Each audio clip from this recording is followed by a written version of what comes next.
Erev Tov Rabotai, we are continuing with our Mishna Yomi, Masechet Baba Metzia. We are up to Perek Gimel Mishnah Aleph. Today's Mishnayot should be Le'ilui Nishmat Neria ben Svetlana Ranbai Veliyahu ben Burchai Israelov Chana bad Miriam Sason ben Ryan Yoshua ben Shivra Menuchatam began Eden Amen and Avdi ben Chaim lechaim v'derefua shelemav Daniel Shalom ben Rosa v'toch shah chulei Yisrael nadachlamar Merav Binyamin Or Tzion Chai ben Dvorah.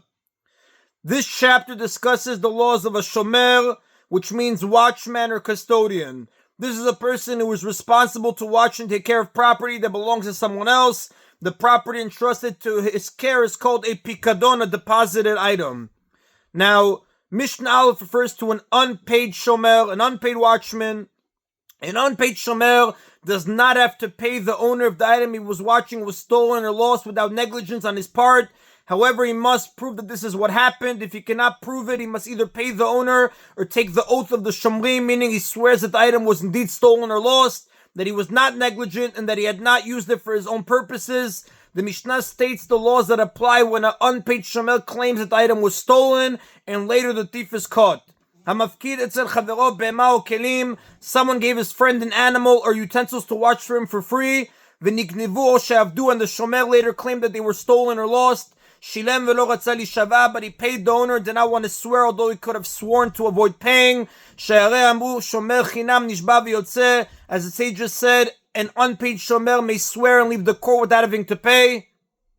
Nimtza ganav mishalem tashlumei kefel, the law is that if the thief is caught, he must make the double payment. The Torah commands the thief to pay the owner double, meaning the item he stole or its value, plus an additional fine of the same amount, as the Torah says in the book of Shemot, chapter 22, verse 3. And if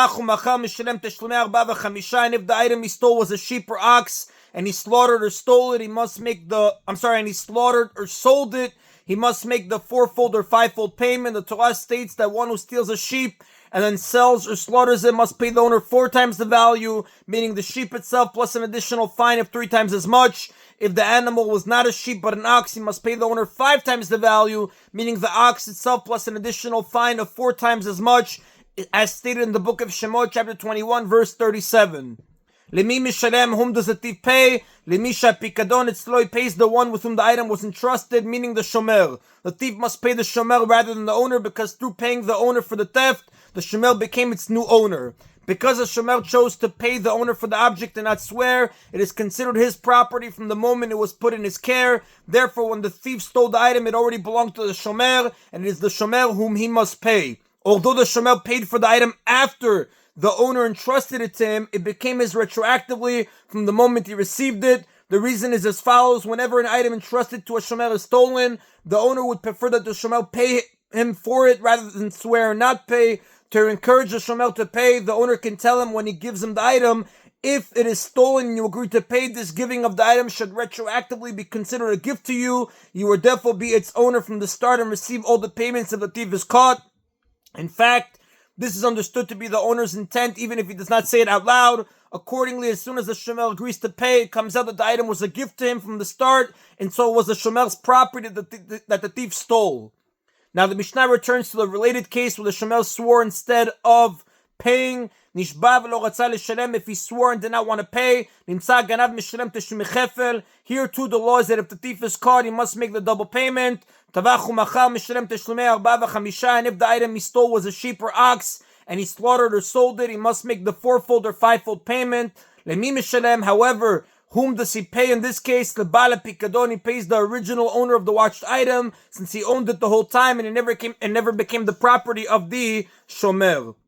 And that is then of Mishnah Aleph. Now, Mishnah Bet discusses a renter is not liable for loss or damage caused by an unavoidable accident, for example, an animal's natural death, but a borrower is liable for such an accident. Mishnah Bet discusses the case of a person who rents an animal and then lends it out to someone else.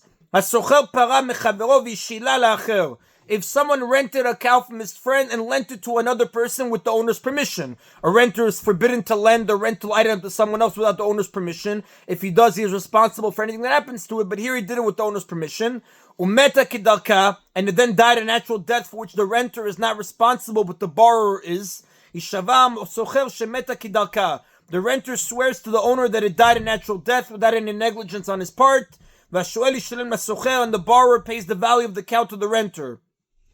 When the cow died a natural death, at which point the owner loses the cow and any right to be paid for it, because the renter does not pay for unavoidable accidents, it became the property of the renter. Since the owner cannot get his animal back, nor will he be paid anything for it, because it died in a manner for which the renter is not responsible, he lost all his rights to it the moment it died. At that point, therefore, it became the property of the renter. As the new owner of the animal, the renter is entitled to the borrower's payment. The borrower therefore pays the renter and not the original owner.